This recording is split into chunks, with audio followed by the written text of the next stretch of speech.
سر حالات بگڑ گئے ہیں، مخالف پارٹی نے اپنے کارکنان کے ساتھ حملہ کر دیا ہے، یونی میں ہر طرف افراتفری پھیل گئی ہے، بہتر ہوگا آپ فوراً یہاں سے نکل جائیں۔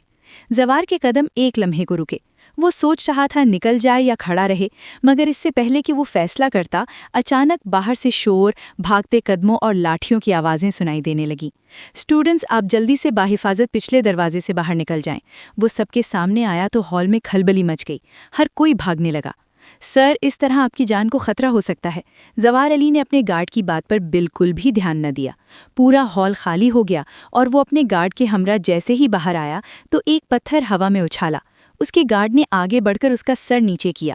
پتھر پیچھے سے دوڑ کر آگے کو آتی حیا کو لگا تھا۔ ایک زوردار چیخ بلند ہوئی تھی، خون ابل ابل کر بہنے لگا۔ وہ زمین پر بیٹھتی چلی گئی۔ حیا! زنیرہ چلائی تھی۔ زوار علی نے بھی اسی لمحے مڑ کر دیکھا تھا اور اپنی جگہ پتھر کا ہو گیا تھا۔ اس کے سامنے بے سود پڑی لڑکی کوئی اور نہیں، وہی حیا تھی جس کی اسے تلاش تھی۔ وہ فوراً سے اس کی طرف دوڑا۔ وہ بے ہوش ہو چکی تھی۔ او مائی گاڈ، بہت خون نکل رہا ہے۔ زنیرہ نے اس کا سر اپنی گود میں رکھا۔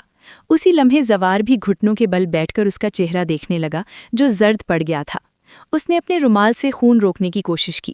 ڈرائیور سے کہو فوراً گاڑی نکالے۔ اس نے کچھ بھی سوچے سمجھے بغیر حیا کو اپنی گود میں اٹھایا اور تیزی سے دوڑتے ہوئے گاڑی کی طرف بھاگا۔ آپ کون ہیں؟ زنیرہ بھی پیچھے دوڑی۔ یہ سر زوار علی ہیں۔ زنیرہ اپنی جگہ ٹھہر سی گئی۔ آپ بھی آ جائیں ساتھ اور ان کے گھر والوں کو انفارم کر دیں۔ شور، ہنگامہ، نعرے سب پیچھے رہ گئے تھے۔ اس وقت زوار کے لیے بس ایک ہی چیز اہم تھی اور وہ تھی حیا کی زندگی بچانا۔ اسپتال میں ڈاکٹروں نے فوری طور پر علاج شروع کر دیا۔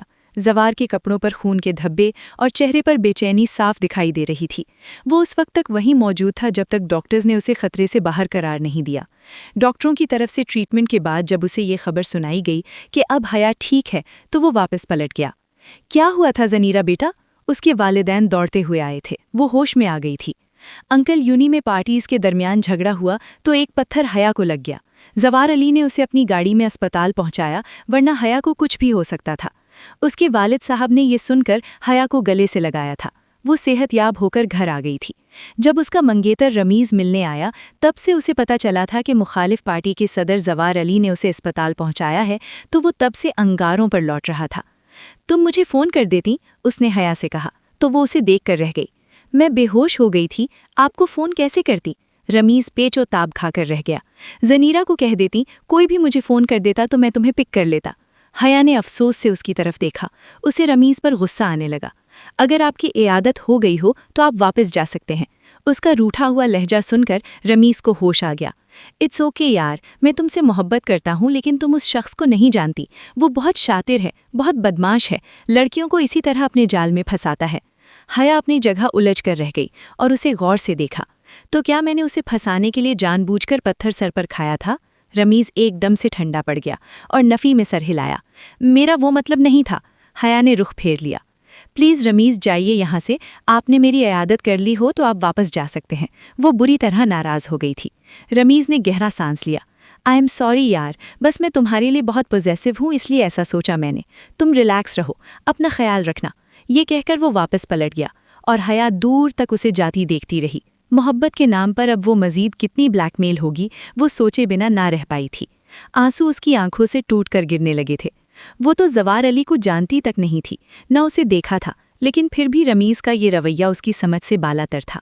پچھلے کچھ ہفتوں سے وہ بالکل بدلا بدلا سا لگ رہا تھا۔ وہ وارفتگیاں، وہ بے چینیاں، وہ اضطراب، وہ کچھ بھی باقی نہ رہا تھا۔ کیا وہ واقعی میں اس رشتے سے خوش رہے گی؟ کیا وہ واقعی میں اس رشتے کو نبھا پائے گی؟ اس کا ذہن بری طرح معوف سا ہوا۔ تھک ہار کر اس نے تکیے سے ٹیک لگا لی۔ یہ انسان اسے کبھی خوش رکھ سکے گا کیا؟ اس سوچ نے اسے اندر تک اداس کر دیا تھا۔ رات کا وقت تھا۔ موٹر وے کے کنارے ایک چھوٹے سے ڈھابے پر روشنیوں کی ہلکی ہلکی چمک اور گاڑیوں کی ہارن کی آوازیں ماحول میں چھائی ہوئی تھیں۔ زوار علی اور اس کا پرانا دوست نواز لکڑی کی میز پر بیٹھے چائے پی رہے تھے۔ سامنے کھلے آسمان تلے ہلکی ٹھنڈی ہوا چل رہی تھی۔ سیاست کا کھیل اتنا سیدھا نہیں ہے، ہر دن کوئی نئی سازش سامنے آتی ہے۔ عوامی پارٹی کے ساتھ بھی یہی ہو رہا ہے۔ دوست کے یونی میں ہنگامے والے واقعے پر اس نے جواب دیا تھا اور اپنے بائیں جانب دیکھا تھا۔ اس کی نظریں غیر ارادی طور پر سامنے والی میز پر جا ٹھہریں۔ وہاں ایک نوجوان لڑکا ایک لڑکی کے ساتھ بیٹھا تھا۔ دونوں کی حرکات و سکنات نہایت بے حیائی اور نازیبا انداز کی تھیں۔ لڑکا بار بار لڑکی کو اپنی باہوں کے حصار میں لے کر اسے بوسہ دے رہا تھا۔ زوار کے ماتھے پر بل پڑ گئے، اس نے فوراً اپنی نظریں دوسری طرف موڑ لیں۔ یہ سین تو اب تقریباً ہر جگہ دیکھنے کو ملتے تھے، مگر حیرت کی بات یہ نہیں تھی۔ حیرت کی بات یہ تھی کہ اس لڑکے کی شکل زوار کو جانی پہچانی سی لگ رہی تھی۔ زوار علی نے چند لمحے بعد دوبارہ دیکھا تھا۔ یہ لڑکا، یہ میں نے کہاں دیکھا ہے؟ اس نے اپنی یادداشت پر زور دیا، تبھی اسے اچانک یاد آیا کہ یہی لڑکا اس نے یونیورسٹی میں دیکھا تھا، وہیں جہاں پارٹی کے لیے ہنگامہ ہوا تھا۔ زوار نے آہستگی سے جیب سے موبائل نکالا اور ڈھابے کے ہلکے اندھیرے میں چھپ کر اس لڑکے کی تصویر کھینچی۔ تصویر بھیجتے ہوئے اس نے تیمور کو میسج ٹائپ کیا، تیمور، فوراً چیک کرو، یہ لڑکا کون ہے؟ میں نے اسے یونی میں دیکھا تھا۔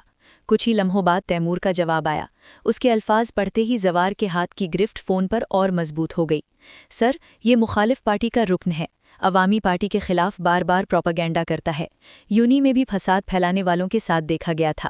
زوار کے دل میں ایک انجانی سی بے چینی جاگی۔ اس نے سامنے دوبارہ لڑکے کو دیکھا، وہ اب بھی کھلکھلا کر ہنس رہا تھا، لڑکی کے قریب جھک کر ایسی گفتگو کر رہا تھا جسے سن کر زوار کا خون کھول اٹھا۔ یار، تجھے شرم آنی چاہیے ویسے، اس لڑکے نے دوست ہنستے ہوئے اسے کہا۔ تجھے تو 4 شادیاں بھی کم ہیں۔ وہ لڑکا ڈھٹائی سے مسکرایا۔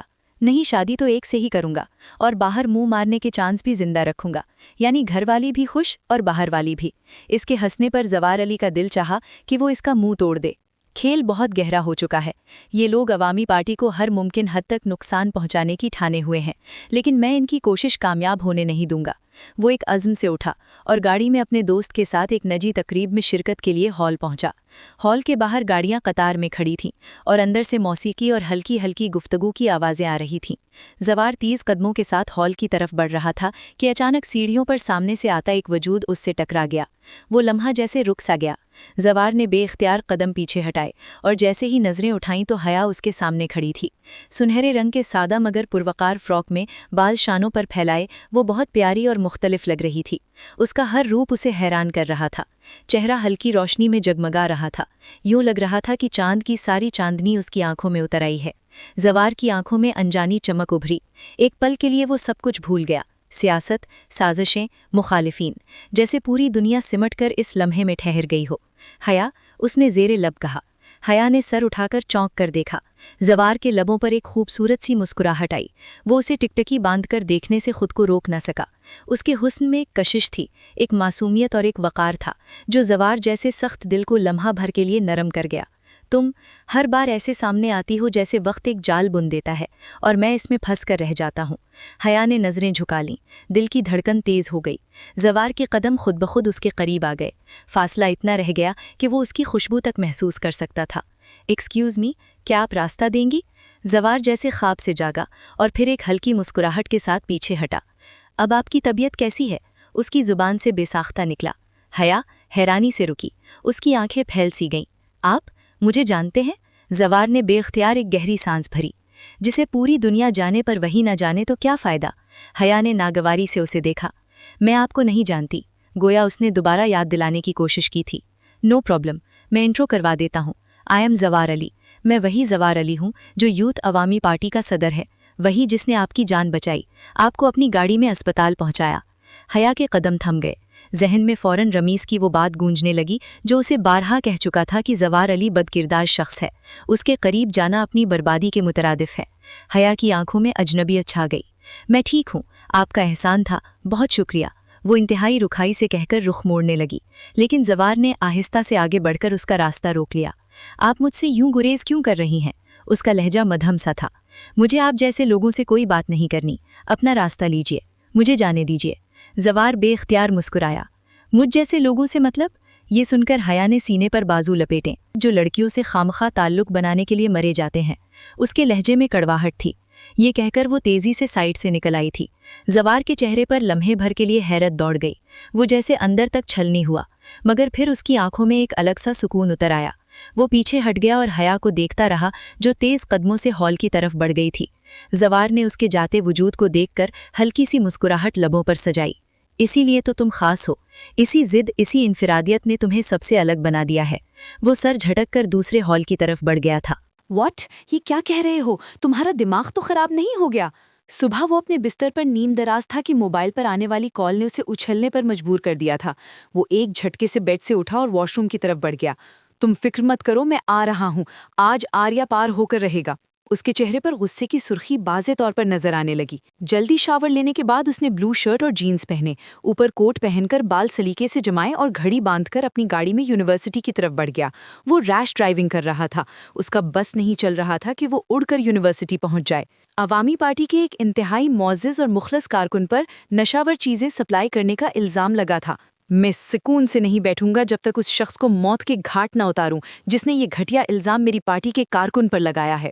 اس نے خود سے خود کلامی کی اور گاڑی تقریباً دوڑاتا ہوا ہوا سے باتیں کرتا 10 منٹ کے اندر یونیورسٹی پہنچ گیا تھا۔ وہ تیز تیز قدموں سے آگے بڑھا۔ وی سی آفس کے پاس اسے تیمور نظر آیا۔ سر، یہ رمیز۔ تیمور کی بات مکمل بھی نہ ہوئی کہ زوار علی نے آگے بڑھ کر رمیز کو گریبان سے پکڑ لیا تھا۔ رمیز ہکا بکا اسے دیکھتا رہ گیا۔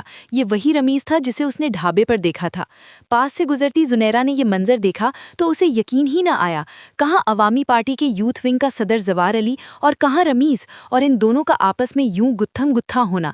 وہ بھاگ کر حیا کی تلاش میں ادھر ادھر دوڑنے لگی۔ پھر اسے لائبریری کا خیال آیا۔ وہ فوراً سے لائبریری کی طرف دوڑی۔ حیا ہمیشہ کی طرح اپنی کتابیں تھامے لائبریری میں بیٹھی تھی، لیکن دل کہیں اور بھٹک رہا تھا۔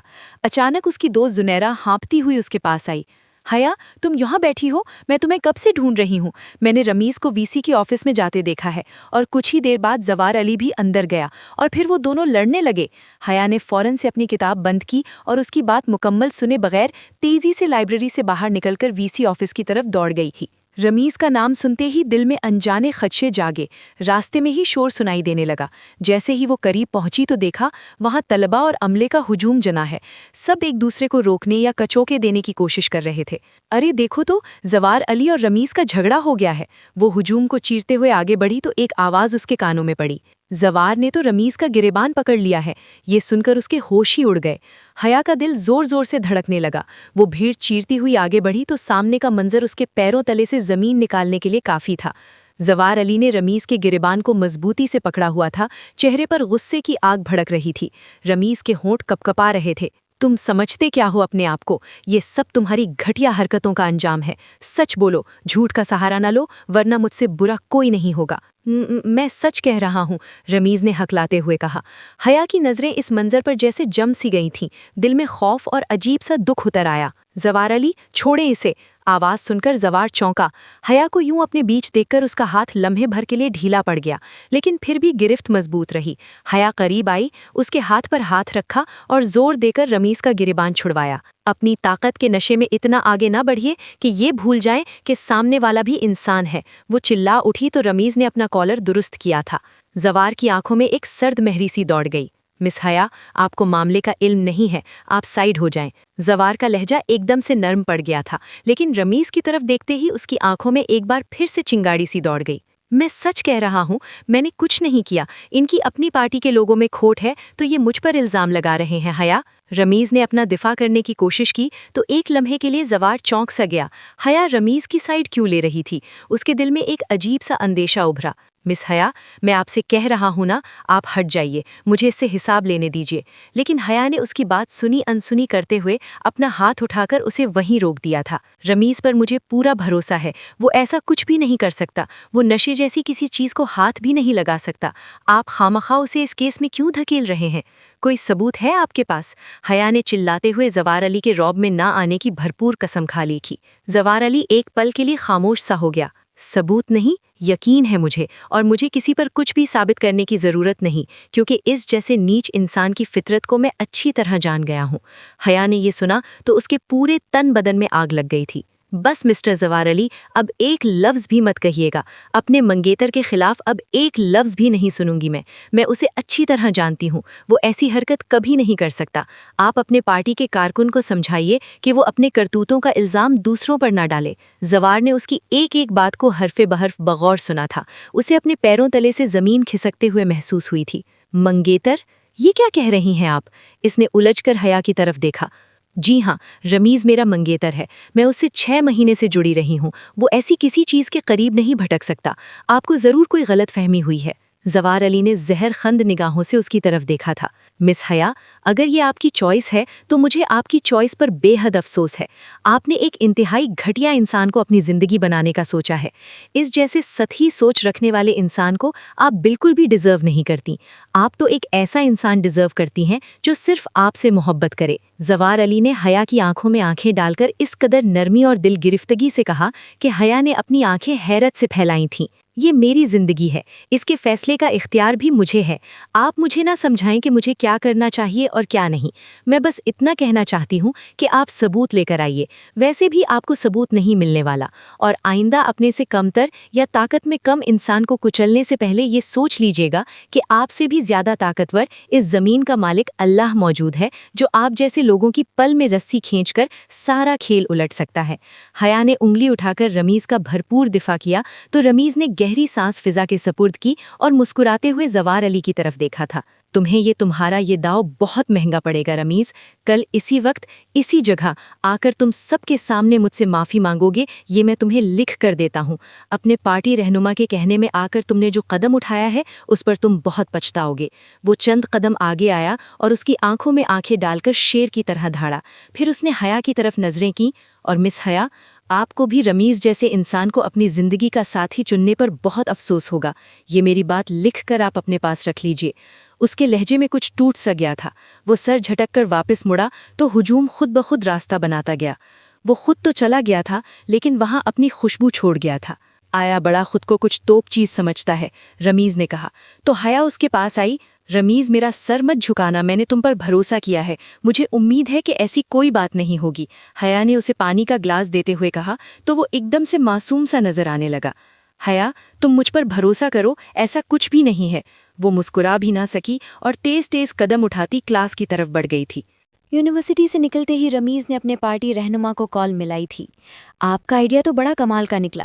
میں نے آپ کی ہدایت کے مطابق دیا گیا پیکٹ زوار علی کے سب سے قریبی کارکن کی جیب میں ڈال دیا تھا۔ پولیس نے تلاشی لی اور وہ پکڑا گیا۔ پچھلے دنوں ہم نے جو ہنگامہ مچایا تھا اس کی وجہ سے یونیورسٹی کی سیکیورٹی بڑھا دی گئی تھی، اور اب دیکھیں کس قدر اچھے سے سب کچھ ہو گیا۔ کسی کو کانوں کان خبر بھی نہ ہوئی۔ اسے مجھ پر شک تو گزرا لیکن میں نے اسے یقین دلایا کہ یہ میں نہیں ہوں، سب کچھ اوکے ہے۔ رمیز نے مسکراتے ہوئے خبر آگے پہنچائی تو اسے شاباشی ملی تھی۔ بہت اچھا کام کیا تم نے۔